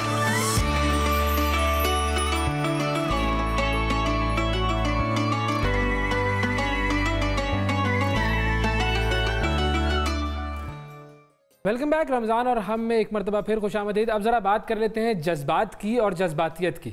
हम क्या सिर्फ जज्बाती ही लोग हैं, जज्बात के ही सहारे ज़िंदा रह रहे हैं, हकीकत को हम जानते नहीं हैं, और हकीकत पर जब हम नहीं जानते हकीकत को, तो मामलात पर हमारा जो अमल दखल होता है, जो हमारा मामलात से निमटने का तरीका होता है, वो होता है सिर्फ और सिर्फ जज्बात पर मुनहसर, सिर्फ और सिर्फ जज्बाती। हम हकीकत का खोज लगाए बगैर हर चीज़ के मामले में इतना जज्बाती हो जाते हैं। मतलब अगर हम खेल के मैदान की बात कर ले तो वहाँ जज्बात हैं, बाजार में देखें तो वहाँ हमारा रवैया जज्बाती होता है। ऐसा क्यों होता है? हर मामले में जज्बात सबसे आगे होते हैं। अब लॉकडाउन में अगर हम देखें तो नरमी हुई, लेकिन लोग जज्बाती होकर बाजारों की तरफ चल पड़े, खरीदारी करने के लिए, कपड़े खरीदने के लिए, और उनका रवैया ऐसा था कि जैसे कि शायद वो जिंदगी की आखिरी खरीदारी कर रहे हैं और उसके बाद जिंदगी में उन्हें कभी खरीदारी का मौका नहीं मिलेगा। अब ये हम क्यों नहीं सोचते कि इससे न सिर्फ हम अपने आप को बल्कि दूसरे लोगों को भी मुतासिर कर सकते हैं। हम जज्बात में आकर गलत फैसले कर सकते हैं, क्योंकि शऊर जो है उसे हम छोड़ देते हैं और फिर सारी जिंदगी हम उन गलत फैसलों पर पछताते रहते हैं। आखिर क्यों हम इतने जज्बाती हैं? अपने जज्बात पर हम काबू कैसे पाएं? इस हवाले से बात करेंगे। प्रोफेसर डॉक्टर जावेद इकबाल साहब हमारे साथ मौजूद हैं। अस्सलाम वालेकुम जावेद साहब। जी वालेकुम अस्सलाम। डॉक्टर साहब ये बताएं कि जो जज्बातियत है वो हम में बतौर पाकिस्तानी है या साउथ एशियंस में और जो सब कॉन्टिनेंट में रहने वाले लोग हैं उनमें जज्बातियत का जो पहलू है वो ज़रा ज़्यादा है, या हमारे मौसमों का इसमें अमल दखल है, या कोई जेनेटिक्स है हमारी ऐसी, क्या प्रॉब्लम है इधर? या फिर पूरी दुनिया का मामला है और इंसान बुनियादी तौर पर जज्बाती वाक़ हुआ है? देखिए, जज्बात भी जैसे हमारी एक फिजिकलिटी है, तो जज्बात भी असल में हमारे एक लाजुम मलजूम है हमारी शख्सियत का। और ये जो आपने सवाल पूछा ना कि आखिर हम इतने जज्बाती क्यों हैं, और लॉकडाउन का आपने हवाला दिया, देखिए मैं और आप जैसे बिहेव करेंगे ये इस पर डिपेंड करता है कि मेरी और आपकी तरबियत कैसी हुई हुई है। वो तमाम मुआशरे जिनमें आप देखते हैं कि लोग बगैर सिर्फ एक लिखा हुआ होता है और वो लाइन बना लेते हैं और वो सड़क पे नहीं थूकते, और वो गंद जो है वो डस्टबिन में डालते हैं और किसी और पे डालते, तो वो खुद ब खुद नहीं बन गए। उनके पीछे एक पूरे मुआशरे में तरबियत का एक निज़ाम मौजूद था। हमारे यहाँ अगर आप गौर से देखिए तो हमारे जो घरों के अंदर तरबियत का निज़ाम था वो इस मॉडर्न, ये जो हमें मॉडर्न होने का एक खत चढ़ा है, pseudo I mean modern in bracket में कह रहा हूँ, उसकी वजह से जो प्रायोरिटी घर की है वो ये है कि वो घर कामयाब है जो ज्यादा से ज्यादा पैसे कमा रहा है, जिसकी वजह से माँ भी काम कर रही है, बाप भी काम कर रहा है, सब। तो वो जो एक खानदान के अंदर जी वो एक वैल्यू सिस्टम होता था जिसके जरिए बच्चों की तरबियत होती थी, वो तो बहुत कम हो गया है। दूसरा, फिर हमारे तालीमी इदारे सिखाया करते थे। अब जब से ये English medium, Urdu medium, private education, non private education ये हुआ है, तो इसने तो पूरी तालीमी निज़ाम को तबकाती निज़ाम में बांट दिया है। अगर आप समझते हैं कि आपके बच्चे ने एक अच्छे स्कूल में जाना है तो उसका मतलब यह है कि आपके पास बहुत सारे पैसे होने चाहिए। तो अब स्कूल का तरबियत का कोई निज़ाम नहीं है, और जो अच्छे स्कूल भी हैं, यानी अच्छे से मुराद महंगे स्कूल हैं, उन स्कूलों में भी माँ बाप की तवक्को भी यही है और स्कूल वालों की भी ये तवक्को है कि अच्छी तालीम और तरबियत का मतलब है कि इसके नंबर अच्छे आए ताकि इसका मेडिकल कॉलेज या इंजीनियरिंग यूनिवर्सिटी में नंबर अच्छे आए। हालांकि अदब और आदाब की अगर हम बात करें तो पब्लिक स्कूल वाले बच्चों में फिर थोड़ा अदब आदाब होता है। जो एलीट स्कूल्स में पढ़ते हैं वो तो बहुत ही उखड़ मिजाज और कुछ इस किस्म के बच्चे भी निकल के आ रहे होते हैं उन एलीट स्कूल से। इसमें एक चीज मुझे जरा जी जावेद साहब, मैं ये कह रहा था कि अब आप देखिए घरों के अंदर तरबियत का निजाम कमजोर हो गया, स्कूलों के अंदर टोटल वो एक नंबर बनाने वाली मशीन बन गए। इसके अलावा हमारा मुआशरा है बाहर जो हमें तरबियत सिखाता है। लेकिन अनफॉर्चुनेटली अब मेरी उम्र 59 ईयर्स है, तो मैंने वो दोनों अदवार देखे हैं जिसमें मुआशरे का वैल्यू सिस्टम ये था कि जो ईमानदार है, जो सच्चा है, जो दयानतदार है, वो काबिल कदर है। लेकिन मेरी आंखों के सामने पिछले 10-20 साल के अंदर वो जिसके पास बड़ी गाड़ी है, वो जिसके हाथ में गोल्डन रंग की घड़ी बांधी हुई है, वो जो अंग्रेजी बोल रहा है, वो काबिल इज्जत है। तो जब मुआशरे में इज्जत का मयार ये होगा तो पूरा तरबियत का निजाम सिर्फ पैसे कमाने की तरबियत पे लग जाएगा। ये जज्बातियत की अगर हम बात करें, जज्बातियत जो है अगर हमारे दरमियान तहम्मुल नहीं है, हम बुर्दबारी का मुजाहरा नहीं कर रहे हैं, हम फौरन रिएक्ट करते हैं ना हर चीज पर। है कोई एक अजीब किसी ने अगर जरा सी बात कर दी तो हम गुस्सा हो जाएंगे, और अगर किसी ने हमें जरा सा कुछ समझा दिया तो हमें लगेगा कि जी ये कैसे मुझे समझाने वाला है। मिसाल के तौर पर अगर दुकान में आप कहीं घुसे और आपका जरा सा किसी से हाथ टकरा गया तो फौरन कोई शख्स चीखना शुरू कर देगा कि तुम देखकर नहीं चल रहे हो। पुलिस ने अगर हमें रोक लिया तो हम फौरन कहते हैं तुम मुझे जानते नहीं हो। तो ये जो हमारा अमूमी तौर पर एक गुस्सा करने का मिजाज है, इस जज्बात को कैसे कंट्रोल कर सकते हैं? देखिए, कंट्रोल करने से पहले मैं थोड़ी सी इसकी वजह बताना चाहता हूं। देखिए, हम सारे लोग जो हैं, खास तौर पे हमारे बच्चे और नौजवान, वो हमेशा रोल मॉडलिंग के जरिए तरबियत हासिल करते हैं। अब इस बात को अगर कोई बुरा ना मनाए, आप कभी अपनी कौमी असेंबली का लाइव इजलास दिखा दीजिए और देखिए कि वो सारे के सारे जो इस मुल्क को चला रहे हैं वो किस तरीके से गुफ्तगू कर रहे होते हैं। वो तो पीक पर है ना, वो तो उस मामले की पीक पर नजर आते हैं हमें अक्सर औकात। उसके बाद हम अपने इदारों पर, अब आप मीडिया पे आ जाइए, यहां देखिए कोई टॉक शो आप देखें तो जिस एग्रेशन के साथ लोग एक दूसरे से गुफ्तगू कर रहे होते हैं, तो ये वो, और ये सारे के सारे मुआशरे के अंदर बड़े लोग हैं जो एक एमएनए बना हुआ है। बिल्कुल कहा ये जाता, तो ये हमारे मॉडल हैं, ये हमारे रोल मॉडल हैं। तो जब मुआशरे के रोल मॉडल इस तरह से होंगे तो जो नौजवान है जो कि अभी कच्ची मट्टी है, जिसको अभी गूंदा जा रहा है और जिसने एक शक्ल बननी है किसी बर्तन की, तो वो बुनियादी तौर पर उसी सांचे में ढल जाएगा जिस सांचे के अंदर ढले हुए उसको रोल मॉडल नजर आएंगे। अब आपने पूछा था कि इसका हल क्या है। हाँ। देखिए ये बिल्कुल ऐसे ही है। अभी थोड़ी देर पहले मैं इंतजार कर रहा था आपके साथ ऑन एयर होने का, तो मैं और चैनल्स में देख रहा था तो तकरीबन तमाम चैनल्स पर इस मौजू पर बात हो रही थी कि लॉकडाउन की वजह से आखिर लोग क्यों जज्बाती हो रहे हैं। अच्छा। देखिए ये इसी तरह है कि हम ये कह रहे हैं कि मरीज को बुखार हो रहा है, उसको यरकान हो गया है, उसको कपकपी तारी हुई है, उसको सर्दी लग रही है, तो ये हम सिर्फ सिम्टम्स बता रहे हैं।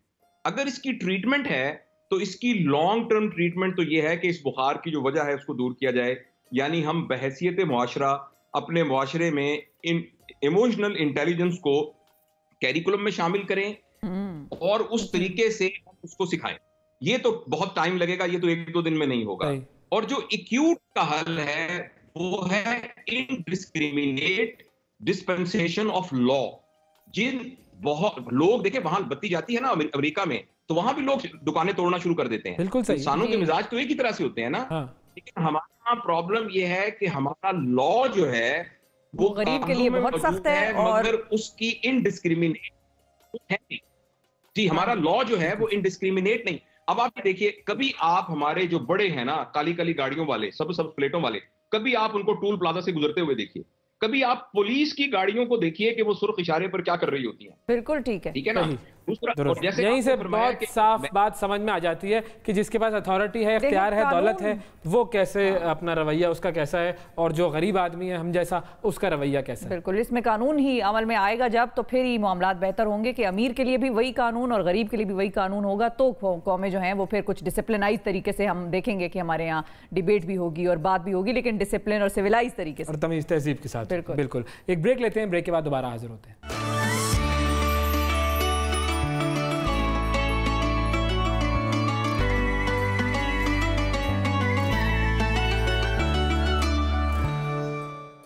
वेलकम बैक रमज़ान, और हम एक मरतबा फिर खुशामदीद। अब मैं आपको लेकर चलता हूँ महवेश हयात साहिबा की तरफ, और महवेश हयात साहिबा ने अभी कुछ दिन पहले इंस्टाग्राम अकाउंट पर एक नात शेयर की, बड़ी प्यारी उन्होंने पढ़ी, और वो उन्होंने खुद पढ़ी। बिल्कुल, तो ये ज़रा सुनते हैं कि महवेश हयात साहिबा ने कौन सी नात पढ़ी और किस तरह। बहुत खूबसूरत, जज्बात का इजहार, अपने दिल की कैफियत का इजहार, हुजूर सल्लल्लाहु अलैहि वसल्लम से मोहब्बत का इजहार नात के ज़रिए बहुत खूबसूरती से किया महवेश हयात ने।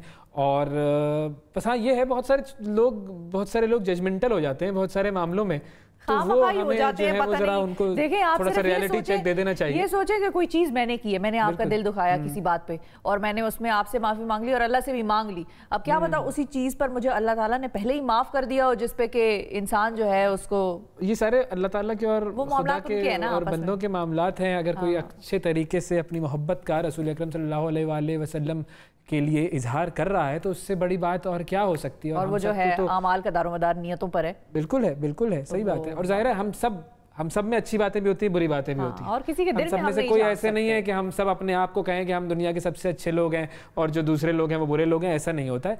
सबके अंदर बहैसियत इंसान कुछ कमियां होती हैं, कुछ कोताहियां होती हैं, कुछ अच्छाइयां होती हैं, और जब हम कोई अच्छा काम करें तो उसे अप्रिशिएट किया जाना चाहिए और अल्लाह ताला से दुआ करनी चाहिए हम सबको, अपने लिए भी, सबके लिए, कि हम सबको अल्लाह ताला अपने जो है वो सही रास्ते पर रखे और दीन से जुड़ा रखे। बिल्कुल ऐसा ही है। और महवेश के लिए तो वैसे ही हमारी बड़ी मतलब नेक तमन्नाएं होती हैं हमेशा ही, क्योंकि वन ऑफ दोज सेलिब्रिटीज़ हैं महविश। मतलब महविश से जब हमने बात की प्रोग्राम्स में मुख्तलिफ, तो वो हमेशा ऐसा लगता है कि कोई बड़ी सेंसिबल बात हो रही है, किसी बड़ी ऐसी शख्स से आप बात करें जिसको पता है कि वो क्या कह रहा है। बिल्कुल दुरुस्त। तो वो इसलिए मुझे महविश हमेशा बहुत ही अच्छी लगती रही हैं, और जब हम नहीं भी मिले थे तब भी अच्छी लगती थी, अब जब मिलकर उनको जाना है तो ज़्यादा हमारे बारे में पता नहीं ये ख्याल हो कि ना हो कि सेंसिबल बात हो रही है नहीं हो रही है। बहरहाल ये बात यही रोकते हैं, अब जरा खाने की तरफ चलते हैं। ये बड़ी सेंसिबल बात की, ये जो सेंसिबल बात मैंने की है उसके लिए हमें आयशा जो है वो मदद देंगी हमारी। अस्सलाम वालेकुम आयशा।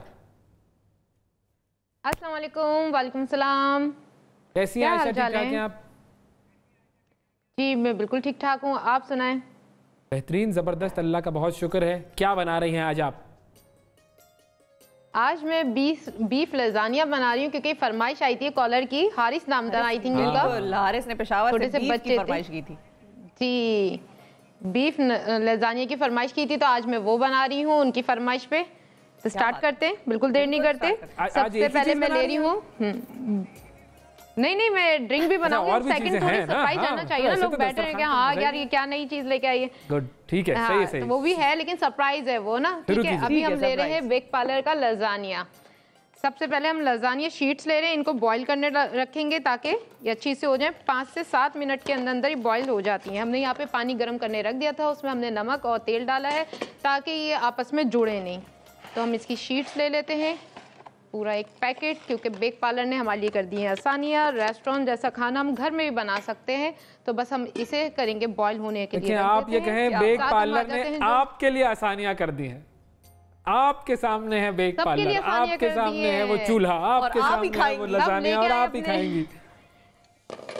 लेकिन सब अपने घर लेके आए ना, तो बनाए तो बिल्कुल आसानी है, बहुत इजी, जल्दी रेसिपी बन जाती है और बहुत ही मजेदार। हर इनकी रेंज है, मुझे पता है कि सबसे अच्छा है केचप है, चिली सॉस है, सोया सॉस है, पूरे एक रेंज है, हर चीज़ मिल जाती है। तो जब हम इटालियन बनाते हो तो इन चीज़ों की बहुत ज़रूरत होती है, और फिर आप अलग अलग जगह जाएँ ढूंढने, अगर आप एक साथ ही सारी चीज़ें ले लें तो मिल जाते हैं। यहाँ पे हम अपना पैन ऑन कर लेते हैं फ्लेम, और उसमें डालेंगे हम मिज़ान कनोला ऑयल, जो कि खाने की ग़िज़ाइयत और जायके को बरकरार रखता है, विटामिन ए और डी से भरपूर है। हम इसमें 4 खाने से 5 खाने के चम्मच डालेंगे, ज़्यादा नहीं डालेंगे क्योंकि हमें सिर्फ कीमा बनाना है। यहाँ पे मैंने लिए है प्याज, जो कि एक प्याज था बड़ा सा, आमलेट चॉप इसकी कटिंग करवा ली, ये शामिल कर देते हैं। हमें इसे गोल्डन वगैरह नहीं करना, सिर्फ हमें सौते करना है। साथ ही अच्छा सा टेस्ट आए इस चीज़ में, जो हम प्याज डाल रहे हैं और वो कर रहे हैं सौते, तो हरी मिर्चें सौते कर रहे हैं, तो इसमें हरी मिर्चें बिल्कुल बारीक चॉप हुई, हल्का सा फ्राई, बस हल्का सा सौते, हल्का सा बिल्कुल फ्राई होता है। हाँ, ये कौन सी ज़बान का लफ्ज़ है? हल्का सा फ्राई करते हैं ना, कोई ये मतलब क्या मतलब जबान का लफ्ज़ है ये? कोई उर्दू का लफ्ज़ है, अंग्रेजी का लफ्ज़ है? कुकिंग की, अच्छा ओके, नहीं इंग्लिश का है, लेकिन एक कुकिंग का एक वो है ये ना कि आप जैसे गोल्डन फ्राई होता है, लाइट होता है, हाँ जैसे गोल्डन फ्राई कह देते हैं, dark brown, light brown saute, बस ऐसे सौते इस तरह से यूं करा से देखे ना वो कर रही है। हाँ बस ये मैं अपनी लैंग्वेज में इस्तेमाल करूंगा ना ये जो लफ्ज़। अब आप ले लेते हैं बीफ का कीमा, ½ kg, वो शामिल कर देते हैं और इसे अच्छी तरह हम इसमें मिक्स करते हैं। थोड़ा सा रंग चेंज करेगा तो हम इसमें मसाले इसको तो हम सौते नहीं करेंगे ना, इसको तो गौते लगाएंगे, पूरा प्रॉपर बना देंगे। नहीं इसे थोड़ा सा तो पूरा प्रॉपर से कुक करेंगे। अगर सौते किया तो फिर उसके बाद ये किसी के भी खाने के लायक नहीं होगा, ये लजानिया को भी नहीं। हाँ, तो कच्चा इसे थोड़ा सा भी हम रंग चेंज होने के बाद सारे मसाले डालेंगे। मसालों में क्या क्या शामिल कर रहे हैं? इसमें पिसा हुआ गरम मसाला जाएगा 1 चाय का चम्मच, पिसी हुई लाल मिर्च 1 भर के चम्मच, गरम मसाले का लेवल लेगा, लेकिन पिसी जो मिर्चें होती है लाल मिर्चें उसका भर के 1 चम्मच लेगा। साथ इसमें नमक भी जाएगा और ½ टीस्पून इसमें हल्दी जाएगी। बस ये सिंपल जो कीमा बनता है ये सारे मसाले इसमें जाएंगे और हम इसमें शामिल कर देंगे। ज़रा सा ऐसे करते हैं, फिर हम वाइट सॉस बनाएंगे। अच्छा, लजानिया बनाना ही होता है, लोग सोचते हैं कि बहुत टिपिकल होगा, ये भी करना पड़ेगा वो भी करना पड़ेगा। सिर्फ आप लजानिया की शीट्स लाएँ, यहाँ पे कीमा बनाएं, वाइट सॉस बनाएं, red sauce.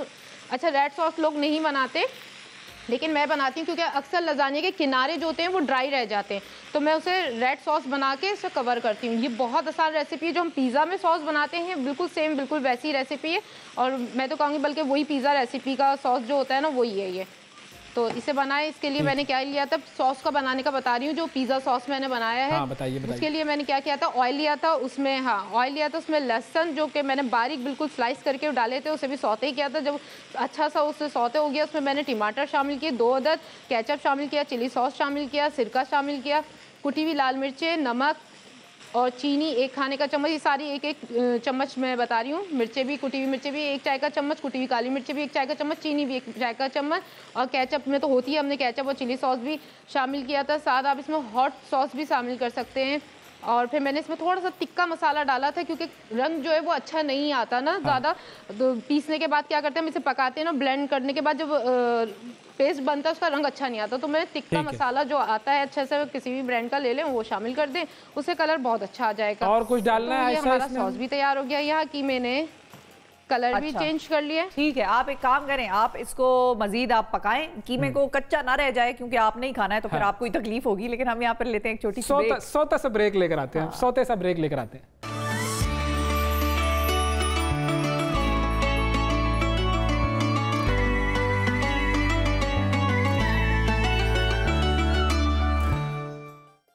Welcome back Ramzan, और हम एक मरतबा फिर खुशामदीद। आपकी मुलाकात हम पाकिस्तान के अदाकारों से तो करवाते ही रहते हैं, और आज भी हमारे साथ एक बहुत ही खूबसूरत, बहुत ही टैलेंटेड अदाकारा मौजूद हैं, नवीन विकार। और नवीन की ख़ास बात यह है कि वो अपनी फ़िटनेस का बड़ा ख्याल रखती हैं। कुछ दिनों पहले उन्होंने इंस्टाग्राम पर एक पोस्ट में ये भी बताया कि फ़िटनेस के लिए उनका मामूल क्या है।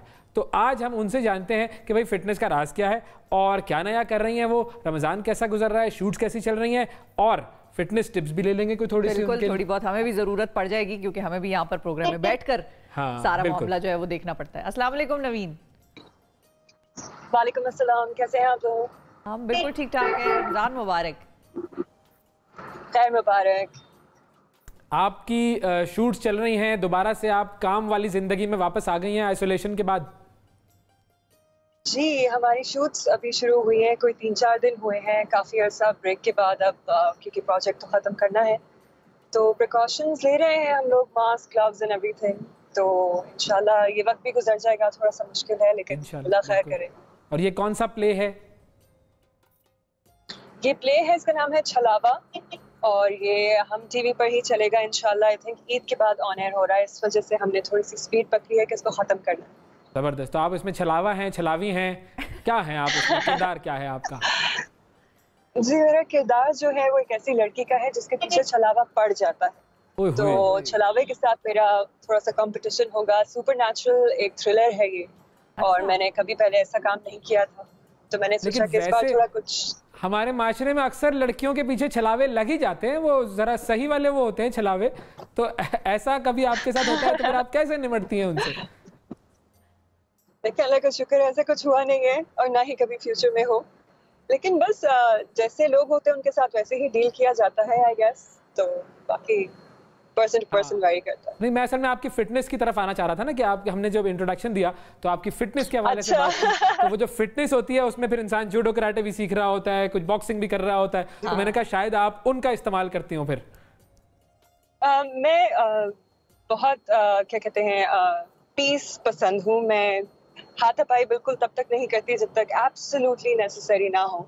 तो देखते हैं, अगर कोई if somebody is asking for it then yes, why not? ठीक है, तैयार है। मतलब कि नवीन को सब चीजें सीखी हुई हैं, सेल्फ डिफेंस के सारे हरबे जो है वो इस्तेमाल कर सकती हैं। आप छेड़े मत उनको, बस आप उनको अपने अमन में रहने दें, अपने जो उनका स्पेस है उसमें रहने दें। ये बताएं नवीन कि रमजान कैसा जा रहा है आपका? और आप तो जाहिर है काम पर भी वापस चली गई हैं, रोजे में एक्टिंग और ये सब मामलात किस तरह से हैंडल करती हैं?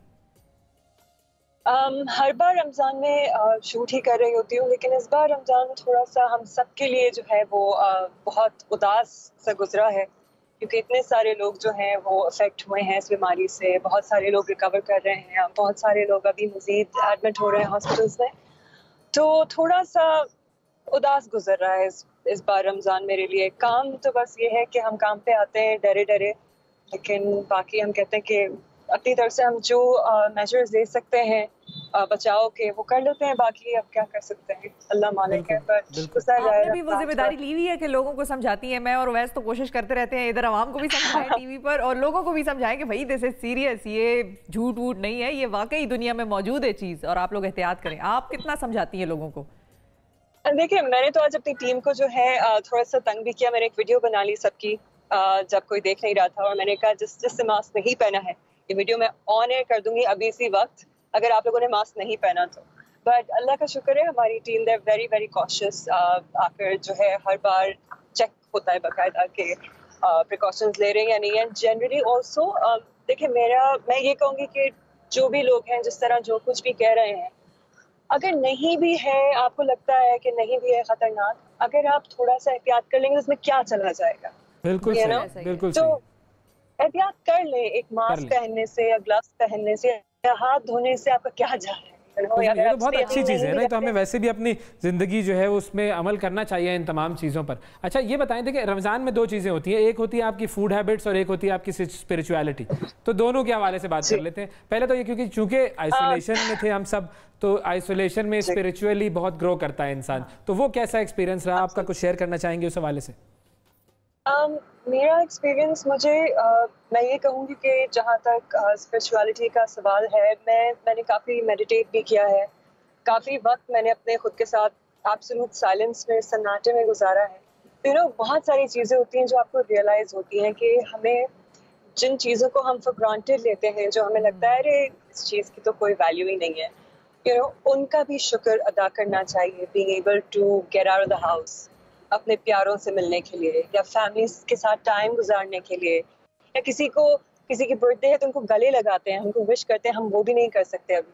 सो इन छोटी छोटी चीज़ों के बाद अगर आप देखें तो पता लगता है कि अगर अल्लाह ताला का शुक्र नहीं अदा करें हम हर छोटी चीज़ के लिए भी, तो वो ऐसे गायब हो जाती है। तो I am very very grateful now for all the little things जो मुझे पहले लगता था कि इसमें तो कोई बड़ी बात नहीं। So spirituality, yeah, I'm much more grateful than I was a couple of months ago. ठीक है। और अब आ जाते हैं फूड वाली बात पर। फूड हैबिट्स क्या हैं आपकी, रमज़ान में क्या खाना पसंद करती हैं, और स्पेशली जब आप इतना फिटनेस वाली बात करती हैं, तो फिटनेस और फूड, ये दोनों चीज़ें शुरू तो F से होती हैं लेकिन बहुत ही फार हैं एक दूसरे से। जी बिल्कुल। देखिए, लॉकडाउन में तो जिम्स बिल्कुल बंद हैं। हम कुछ इतना खास, मैं ना कहूँगी मैं कुछ कर नहीं पाई। मैं वॉक कर लेती हूँ रात को, बट एज सच, बिकॉज मेरे पास घर पे इतना कुछ इक्विपमेंट नहीं है, तो मैंने इस बार घर में रहते हुए भी मैं इतनी कोई एक्सरसाइज नहीं कर पाई। और जहाँ तक फूड की बात है, फूड पे मेरा कंट्रोल नहीं होता जब मैं घर पे हूँ। अच्छा, तो यही है। ये तो आपको देख कर लोग समझेंगे कि जैसे सच है नहीं इस बात में कोई। नहीं, बिल्कुल सच है। इनफैक्ट मैंने कुछ वजन अभी पिछले 30 दिनों में गेन कर लिया, बिकॉज मैं जितना खाती हूँ मैं बर्न कर लेती हूँ, तो लकीली वो नजर नहीं आता। बट क्योंकि एक्सरसाइज का कोई ऐसा तरीका नहीं मिल रहा मुझे अपार्ट फ्रॉम वॉकिंग और रनिंग, तो वो थोड़ा नजर आना शुरू हो गया है। बट होपफुली इंशाल्लाह जैसे ही खत्म होता है lockdown, I will go back to training, circuit training and HIIT training and kick boxing, कंटेन हो जाएगा इंशाल्लाह। सही। अच्छा, तो ये भी बताइए कि आपको वैसे खाने में पसंद क्या है? मतलब अगर ये कि आप कौन सी ऐसी चीज है जिसके बगैर आपकी इफ्तारी नहीं होती? हाँ, हमने जुनैद खान से बात की थी और उन्होंने तो कहा था कि भाई पकौड़े हैं, और पकौड़ों कोई भी शेप हो, कोई भी चीज हो, किसी भी तरह के हो, लेकिन पकौड़ों के बगैर गुजारा नहीं हो सकता उनका। मुझे पकौड़े, आलू के पकौड़े जो बिल्कुल पतले पतले होते हैं, मेरे घर पे बहुत मजे के पकौड़े बनते हैं। मैंने ऐसे पकौड़े मैंने कहीं नहीं खाए, मुझे वो बहुत पसंद है। I think it's a tie between fruit chaat and पकौड़े। मेरी अम्मी के हाथ के बने हुए होते हैं। तो फिर खास बात हो ही जाएगी। बिल्कुल जी। तो हमारे जो कुक हैं वो भी माशाल्लाह बहुत लजीज खाना बनाते हैं, और वो भी जो बनाते हैं चीजें, वो फ्रूट चाट बहुत अच्छी बनाते हैं। तो it's a tie between both. अगर पकौड़े नहीं है तो फिर फ्रूट चाट, अगर फ्रूट चाट नहीं है तो फिर डेफिनेटली पकौड़े। सही, यानी कि अगर आपकी तरफ कोई आया इफ्तारी के लिए तो वो फ्रूट चाट और पकौड़े जरूर पाएगा। जी जी, एब्सोल्युटली। फ्रूट चाट, पकौड़े, लस्सी जरूर होती है टेबल पे। सो चलो ठीक है, ये एक जगह, एक घर और एक मेन्यू हमारे पास आ गया है। बहुत शुक्रिया नवीन। हम असल में पूरी गुफ्तगू करने के बाद आखिर में यहीं पर आना चाह रहे थे। दरअसल हमने हर आर्टिस्ट के साथ अपना एक प्लान बनाया हुआ है कि किस किस के घर हमने जाना है। सबसे हम पूछते हैं उनकी इफ्तार मेन्यू क्या है। बिल्कुल बिल्कुल, you both are welcome to join me. Please आइए, इफ्तार कीजिए मेरे साथ। थैंक यू जी, बहुत शुक्रिया। नवीन वकार साहिबा हमारे साथ थी और बता रही थी कि उनका फिटनेस का अहवाल क्या है और उनके खाने पीने का अहवाल क्या है। अब ज़रा आयशा की तरफ चलते हैं और वहाँ देख लेते हैं कि किचन में अहवाल क्या है।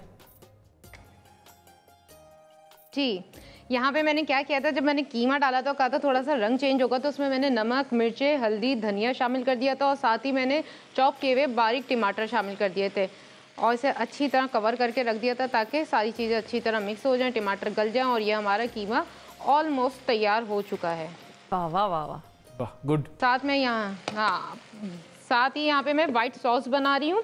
वाइट सॉस बनाने के लिए जो कल मैंने चीज़ें ली थी बिल्कुल वही चीज़ें ली हैं। सबसे पहले मैंने मक्खन लिया था, उसमें ऑयल शामिल किया है, मैदा शामिल किया है 1 खाने का चम्मच, साथ मैंने उसमें शामिल किया है चिकन पाउडर, कुटी हुई काली मिर्चें, नमक, और फिर जब वो अच्छी तरह भुन गया तो उसमें मैं ऑल पर्स का मिल्क शामिल कर रही हूँ थोड़ा थोड़ा करके, ताकि वो एकदम से गाढ़ा होगा और उसकी गुठलियाँ ना पड़ जाएँ, तो थोड़ा थोड़ा करके इस तरह से शामिल कर रही हूँ और फिर बहुत अच्छा सा सॉस तैयार हो जाएगा इस तरह से। बस ये व्हाइट सॉस तैयार है, यहाँ पे हमारा कीमा तैयार है, यहाँ पे हमारा जो रेड सॉस में बना के रही थी वो तैयार है, जो है और यहाँ पे लजानिया की असेंबलिंग रह गई है। और असेंबलिंग हम चाहेंगे कि हम ब्रेक से वापस आते हैं तो आप शुरू कीजिएगा ताकि लोगों को असल में समझ आ जाए। जरा ट्रिकी सी डिश है, तो कैसे वो पट्टियां लगानी है, कीमा कहाँ जाएगा, व्हाइट सॉस कब ऐड करनी है, ये लोगों को हम बताएंगे इस ब्रेक के बाद।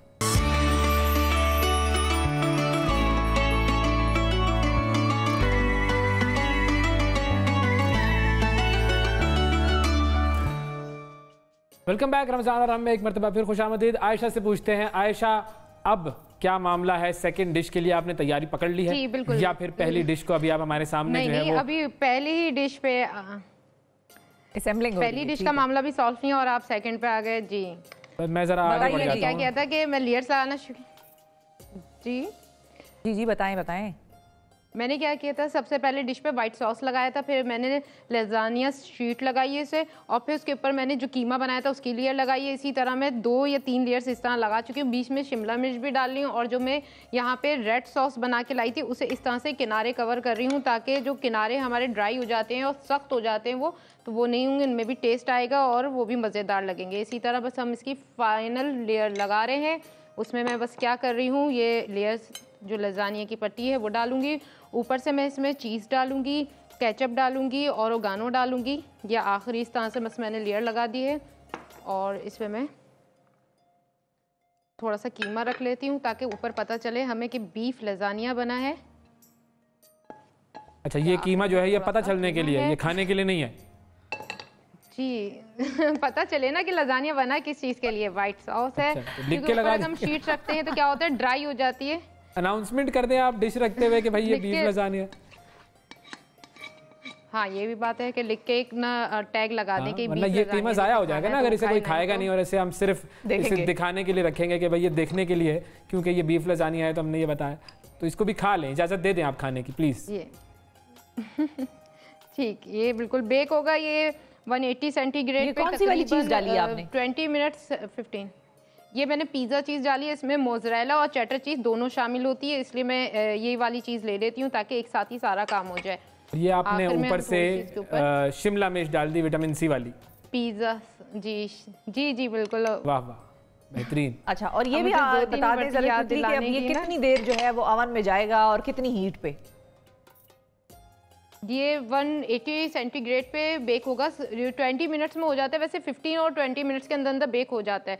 हमें सिर्फ सारी चीज़ें प्रॉपर कुक है अंदर ना हमारी, तो हमें कुक करने की तो ज़रूरत ही नहीं है, सिर्फ हमें बेक करना होता है, चीज़ मेल्ट हो जाए और सारी चीज़ें जो सॉस वगैरह डाले हैं वो अच्छी तरह बेक हो जाए। अब यहाँ पे मैं बेक पार्लर का केचप डाल रही हूँ जो मुझे बहुत पसंद है, इससे बहुत अच्छा टेस्ट आ जाता है और इसके साथ पकौड़े समोसे वगैरह खाएँ, बहुत मज़ा आता है। सही है। हमारे साथ एक कॉलर मौजूद है, उनसे भी बात कर लेते हैं। काशिफ है रावलपिंडी से। अस्सलाम वालेकुम।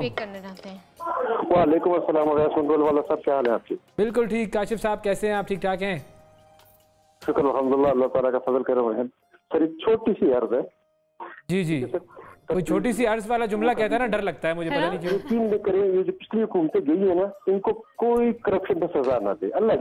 थोड़ा सा जरा लाउड बोलेंगे प्लीज। सजा दे, थोड़ा सा ऊंचा बोले काशिफ साहब।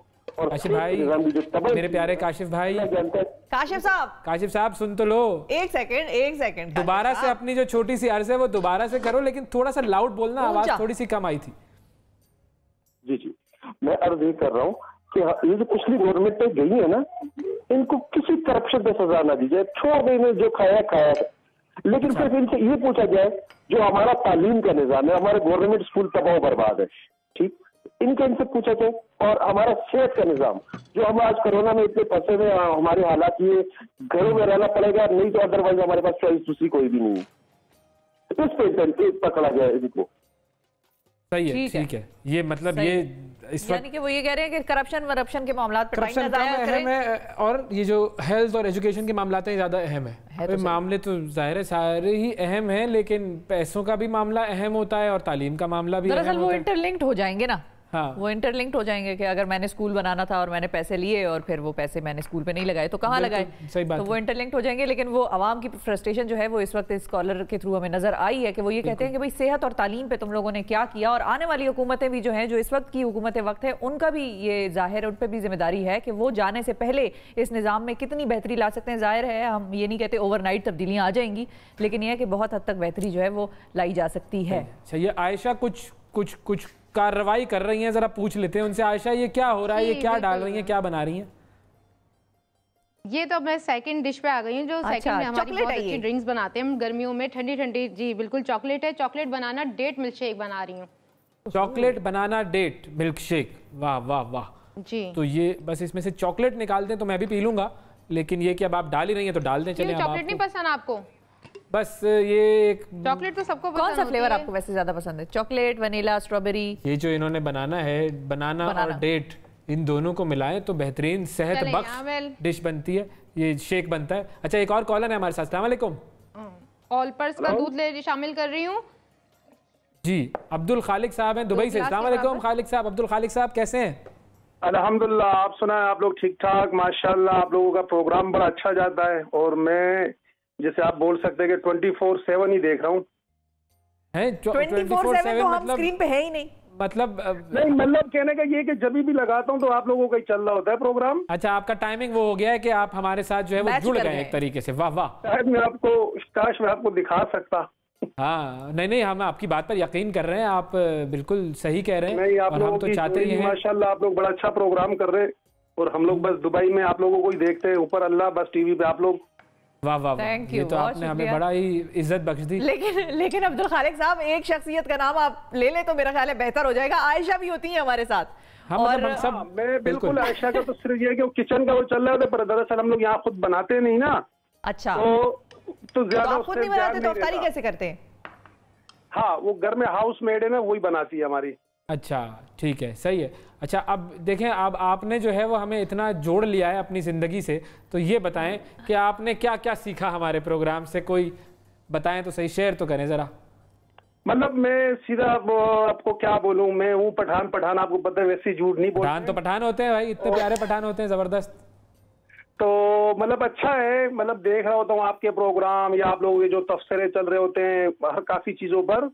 अच्छा, तो पर इतने रमजान में इतनी चीजों में बिजी हैं तो ज्यादा ध्यान में रहता नहीं। मैं असल में उस चीज की बात करना चाह रहा था कि आजकल कोरोना है और लोग ख्याल नहीं रख रहे। हाँ। तो उस हवाले से हम तो रोजाना कह रहे होते हैं, तो वो आपने कुछ सीखा, किसी को सिखाया, किसी को बताया कि भाई खुदा का वास्ता ख्याल रखो अपनी फैमिली को, सबको। और हकीकत बात ये कि अब तो हम जो है पिछले 4 महीने से कमरे में बैठ के काफी बोर हो गए। हाँ। और अभी भी बस बैठे हुए हैं, और कॉन्सुलेट में रजिस्ट्रेशन कराए, अभी तक कोई रिस्पॉन्स नहीं आ रहा, कोई जवाब नहीं आ रहा हमें कि क्या किया जाए। बस अल्लाह बैठे हुए होंगे ना, आ जाएगा अब्दुल खालिक साहब। अच्छा, आप एक और काम भी कर सकते हैं कि आप, क्योंकि हम न्यूज़ इतना ज़्यादा देखते हैं और हमें भी बहुत ज़्यादा देखते हैं, तो आप लोगों के लिए जो ख़ास तौर पे ओवरसीज़ पाकिस्तानीज़ हैं, उनके लिए हम न्यूज़ की तरफ से एक बड़ा ख़ास प्रोग्राम शुरू हो रहा है कल रात को, यानी कि कल रात को 11 बजे पाकिस्तान टाइम के मुताबिक आप लोग बैठिएगा और हम न्यूज़ लगाइएगा। तो हम न्यूज़ पे आपको ओवरसीज़ मिनिस्टर जो पाकिस्तान के हैं, SAPM यानी कि special assistant for overseas Pakistani, prime minister साहब के जुल्फी बुखारी साहब, वो होंगे उस प्रोग्राम में, और आप लोग उस प्रोग्राम में भी कॉल्स करके उनसे अपने मसाइल शेयर कर सकते हैं। कोई बात है, कोई चीज़ ऐसी हो रही है जो आप लोगों को पसंद नहीं आ रही ओवरसीज़ के हवाले से, वो उनसे शेयर कर सकते हैं, और वो बराह रास्त बैठकर आपकी कॉल्स लेंगे और आप लोगों के मसले हल करने की कोशिश करेंगे कल रात 11 बजे।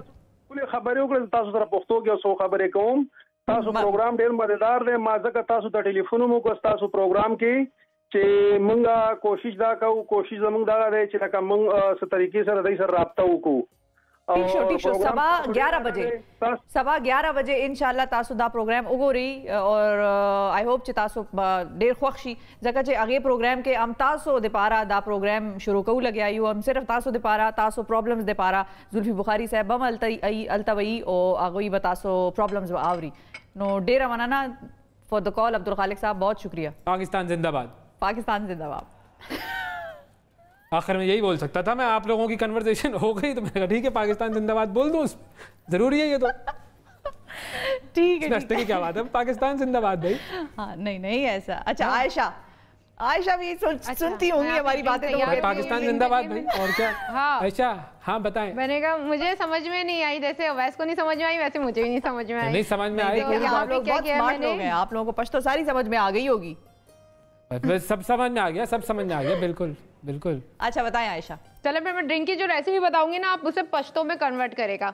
मैंने यहाँ पे लिया था ऑल पर दूध जो बहुत खालिश होता है, वो नहीं कर सकती ना, चले कोई बात नहीं। यहाँ पे मैंने ऑलपर्स दूध लिया था, खालिश दूध होता है, तो उसे जब हमने ऑलपर्स के 2 गिलास ले लिए थे उसमें मैंने 2 खजूर ऐड की, 2 बनाना ऐड किए और चॉकलेट जो मैं लाई थी 135 ग्राम थी वो मैंने क्रश करके उसमें डाली और उसे अच्छी तरह मैंने बीटर कर लिया। फिर जब सब अच्छी तरह मिक्स हो गया तो फिर ऊपर से जो चॉकलेट मैंने ग्रेट की थी वो भी शामिल कर दी और ये मज़ेदार ड्रिंक हमारी आज की तैयार है, चॉकलेट बनाना डेट मिल्क शेक।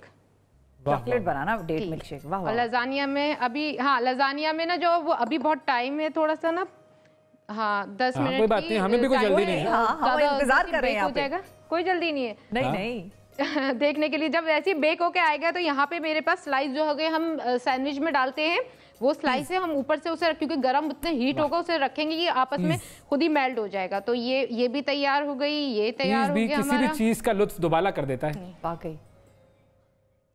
चलिए ठीक है, हमें काम करते हैं, आपका जब तक ये लजानिया बेक हो रहा है उस वक्त तक हम एक ब्रेक लेकर आ जाते हैं।